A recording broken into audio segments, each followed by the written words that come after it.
I clearly asked you how often you were using meth. I know you're not using meth today because you're in court, and the deputies would not have brought you over. Whoa, okay, did you catch that opening? The judge is already calling out the defendant's drug use, and we're only 10 seconds in. Buckle up, because this is going to be a roller coaster. CR 3464, State of Texas versus Leila Rayn Tanton. I have parties announced on the record for the state. Hank Wilkins for the state. Defense. Charles May for the defense, Your Honor, ready. Are you Ms. Tanton? Counsel, have you received all of the discovery? Did you review it with your client? Yes, Your Honor, I have. Court will find that the state is in compliance with discovery.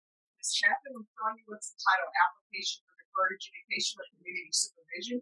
Did you review that with your attorney? Did you understand it? And did you sign it? Yes, ma'am. Next, I'm showing you what's entitled True Bill of Indictment. Did you review that with your attorney? Did you understand it? Counsel, do you waive the reading of the indictment? Yes, Your Honor. State, are you proceeding on the indictment as presented? Your Honor, we're waiving count 1 and proceeding on count 2. Any objection? Whoa, okay, did you catch that opening? The judge is already calling out the defendant's drug use, and we're only 10 seconds in. Buckle up, because this is going to be a roller coaster. Objection. No objections, Your Honor. Ms. Tanton, I'm showing you what's entitled Court Admonishments and Defendant's Waivers and Affidavit of Admonitions. Did you review that document with your attorney? Did you understand it? Did you sign it in all the appropriate places? Did you understand in count 2 you're charged with the offense of possession of a controlled substance? Penalty group 1, 4 grams to 200 grams. That's a second degree felony. The range of punishment is anywhere from 2 to 20 years in prison and up to a $10,000 fine. Did you understand? All right, after reviewing State's Exhibits 1 and attachments, the court will find there is sufficient evidence to find you guilty. The court will defer finding you guilty as you've applied for deferred adjudication. Are you proceeding with sentencing? Yes, Your Honor. Anything you wish to say on behalf of your client? Your Honor, we would just ask that the court proceed with the deferred adjudication. My client is deeply remorseful of what she's done, her actions, Judge, and she would ask this court to follow the agreement that has been in place. All right, how old are you? 21. Do you have any children? I have a daughter. How old? She'll be 4 November 6th. And where is she? She's with my mother in Houston. Is Child Protective Services involved? No serious cases. Well, did you give up your rights to your mom? No, I did temporary guardianship. My daughter has. I'm sorry, could you? I said I gave temporary guardianship. My daughter. All right, everyone, please whisper. Yes. My daughter has juvenile rheumatoid arthritis, so she gets the best medical care over in Houston. My mom works at the hospital. So. How far did you go in school? I went all the way. This is where things take a sharp emotional turn. Watch the judge's strategy. She's not just sentencing, she's dissecting the defendant's entire life. Relationships, parenting, drug use, it's all fair game now. To my junior year, and I did cosmetology school and completed all my hours. Okay. So when's the last time you had employment? I worked at Golden Chick. I would say it was March. It was March through April. And what does your mom do at the hospital? My mom is head coordinator of San Jack Methodist. And do you have any other siblings? Yes, I have a brother and a sister. All right. And what does your brother and sister do? My brother is a barber. He's in barber school. And my sister is going to be graduating high school in about a year and a half. Okay. And who is this Michael Martin to you? It's my ex-fiancé. What, is that ex-fiancé since this happened? Before you were arrested, how often were you doing meth? I wasn't. Nice. I wasn't one. Okay, I find that hard to believe. I don't think you're just doing marijuana. I think there's... Now here's a courtroom masterclass. The judge is giving the defendant a chance, but also setting a trap. If she lies about meth use now, the consequences will be brutal later. The question is, will she come clean? more to it. And let me just tell you why I say that. I say that because I've read the police report. So I think it's more than marijuana. And I'm going to tell you something right now. One, I'm inclined to go along with this deferred adjudication. If you tell me you don't have a meth problem, you know what I'm going to do? I'm going to send you out into the world. I'm going to make a notation that you said you didn't have a meth problem. And you know what's going to end up happening? If you go out into that world and you're going to be drug tested, and when you're drug tested, you test positive for meth, I'm not going to want to hear that, oh, I have a meth problem. Because I'm asking you right now to be honest with me so I can set conditions so that perhaps you can get your life together. Perhaps you can be in your daughter's life. Because right now, the only thing you're doing is hanging around with a fiance who has parole violations. Did you know he had a criminal past? I did, ma'am. And you still thought, let me get with this guy who has a criminal past. I have a 4-year-old daughter who has medical needs, but eventually, because this guy is my fiance, this is the guy who I think would be great to be in her life. A person who's only doing marijuana doesn't believe that. Someone who's doing meth and other things believes that because you're just trying to get your next fix. And if Michael Martin has parole and has been to, which if he's on parole, that means that he's been to prison. And if you think somebody who's been to prison with the charges that they have in this police report that he's on parole for, if you think that's a good person to be in your daughter's life, that tells me you're doing more than marijuana. So this is the last time I'm going to ask you, and we can pretend like this is the first time I'm asking you, if that will help you be honest with the court. How often are you using meth? I stopped using meth. I did that for my daughter because I was going to lose my family. So when did you start using meth? I started whenever I got with my fiance. So why are you before the court pretending like you don't do meth and you've never done meth? I'm not pretending like I haven't done it. I just Now you're playing semantics with me, and I don't appreciate that because I clearly asked you how often you were using meth.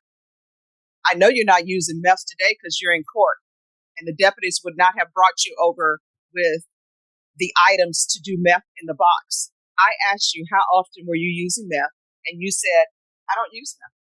I haven't used meth. That's what you said.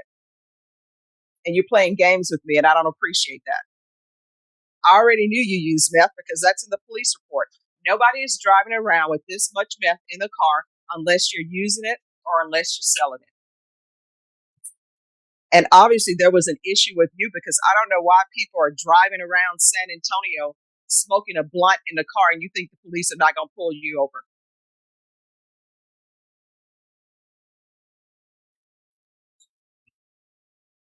All right. Is there anything else? No. This is what the court is going to do. The court is going to sentence you to 6 years deferred adjudication. We're going to do a TAP evaluation in custody. Follow all recommendations of TAP. If they recommend inpatient treatment, she's going to inpatient treatment. Is felony drug court full? Your Honor, they are classified conditions. They will be accepting clients, however, they don't have funding yet, so the clients need convinced. All right, we'll do a referral to felony drug court. If felony drug court accepts her, she can go there. There's going to be 120 hours of community service restitution. I'm going to want her in intensive parenting classes. Once she completes that, the community service hours will be deemed satisfied. There's to be no contact with Michael Martin. There's to be no unsupervised contact with minors, and that includes her own child.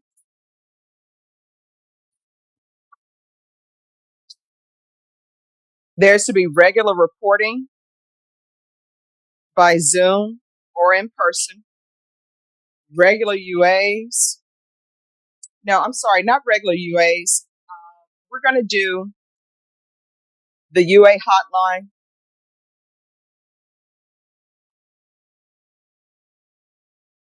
When you're released, where are you going to be staying? Who are you going to be staying with? Do you have a place to stay? All right. There's going to be field visits 1 time per month. until further notice, proof of employment within 45 days of release. There's to be no employment as a home health care provider or with minors.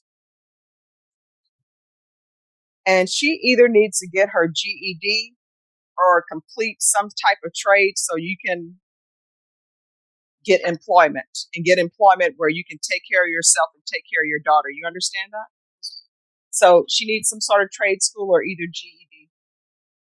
And what I can tell you, because you have this charge, anything, any occupation that requires a license, you need to let them know about this, because for some, they are not going to give you a certificate or anything because you have this felony. Do you understand? So before you... Whoa, okay, did you catch that opening? The judge is already calling out the defendant's drug use, and we're only 10 seconds in. Buckle up, because this is going to be a roller coaster. Waste money, ask them if that's going to be a problem. Probation, is there anything else she needs? All right. Is there anything else you need from the court in order to be successful on this deferred adjudication? We can go off the record. What is this tattoo on your neck about? Why do you have a dollar sign on your neck? I do my own practice. But no, why would you put a dollar sign? It has to mean something. Everybody likes me. All right, and Bashan, I forgot on her. We're going to need a MIC evaluation and also also a gang evaluation. What is up with the weapon on your tattooed on your arm? And the snake? I didn't do this. All right, what is that about? My cousin passed away in a car accident that we both in. Her last name was Rose. So all right, and what is the other name underneath your arm? Okay. All right, yes. Judge, she did have a use of handgun from the same incident date, County Court 9. So she got a JSAT on that, but I can prosecutors to destroy the weapon. All right. Now, let me just tell you, your 4-year-old daughter, she can't go out into the world and make her own choices, right? That's why she's living with your mom. She doesn't have employment. She can't take care of herself. And usually children don't make great decisions, especially at that age, because they want what they want. If you give them candy, guess what? They want candy all the time, right? So your 4-year-old is depending on you to make good decisions, your mom to make good decisions, and you're not. I don't know what you were thinking that you would think it would be okay to bring a fiancé in your daughter's life who's been to prison, obviously is not rehabilitated because you all are driving around smoking blunts in a car and he has a parole warrant. You need to either make a decision that you're going to be a good influence and a good parent to your 4-year-old, or either 100% get out of her life. Do you understand? Yes. I just want to confirm if she resides here in Bear County or... Oh, she's going to be here in Bear County. She will not be in Houston. Okay. All right. Thank you.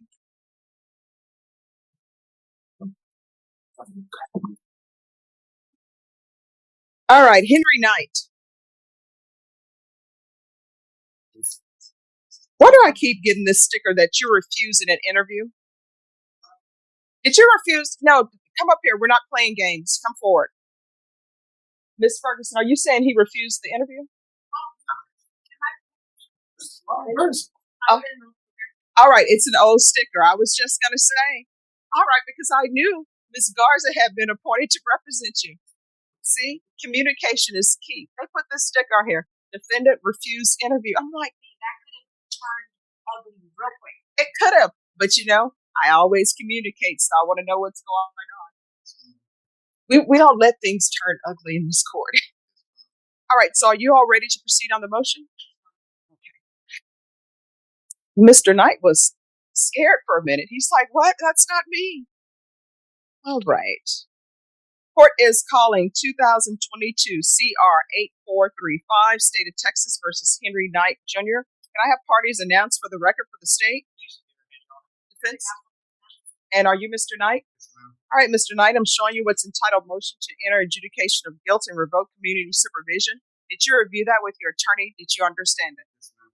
Are you the same Henry Knight Jr. who was placed on deferred adjudication in 2022 CR 8435 for the offense of aggravated assault with a deadly weapon on February 21st, 2023 for a period of 8 years? Is that you? Yes, ma'am. All right, state. Yes, Your Honor. Violated condition number 6, on or about the 14th day of May 2023 in Marion County, Texas. The defendant, Henry Knight Jr., departed Marion County without the written permission of the board and or the supervision officer in violation of condition number 6. How do you plead to that? True or not true? Your Honor, we'll waive the remaining violation. Any objection? No objection. Did you understand by pleading true to violation of condition number 6, the court could find it true, grant the motion, find you guilty, sentence you up to 20 years in prison and up to $10,000 fine? Yes, ma'am. Knowing that, do you still wish to plead true to violation of condition number 6? Court will find violation of condition number 6 true. Is there a proposed agreement? What are you requesting? Adjudicate guilt of the defendant officer's probation and sentence up to 2 years in the Texas Department of Corrections. All right, counsel, is that the agreement? It is wrong. Mr. Knight, are you asking the court to follow that agreement? Yes, ma'am. Are you waiving your right to appeal? Yes, ma'am. All right, just give me one moment. Then the court will follow your agreement, find you guilty, sentence you to 2 years in the prison, give you credit for any time served. You can go off the record. How old are you, Mr. Knight? I just turned 30. All right, so you just turned 30 years old. You're going to prison for 2 years. Think about your life and think about where you want to be. If you continue on this path, you're going to wake up and you're going to find that you spent a majority of your life either in somebody's jail or at somebody's prison. I don't think anybody wakes up when they're in elementary school and say, you know, when I grow up, I want to spend the rest of my life in prison, or I want to go to prison, or I want to go to somebody's jail. So you need to find that little boy who wanted to do something with his life, and you need to start doing that. Do you understand? All right, good luck to you. Thank you, Ms. Garza.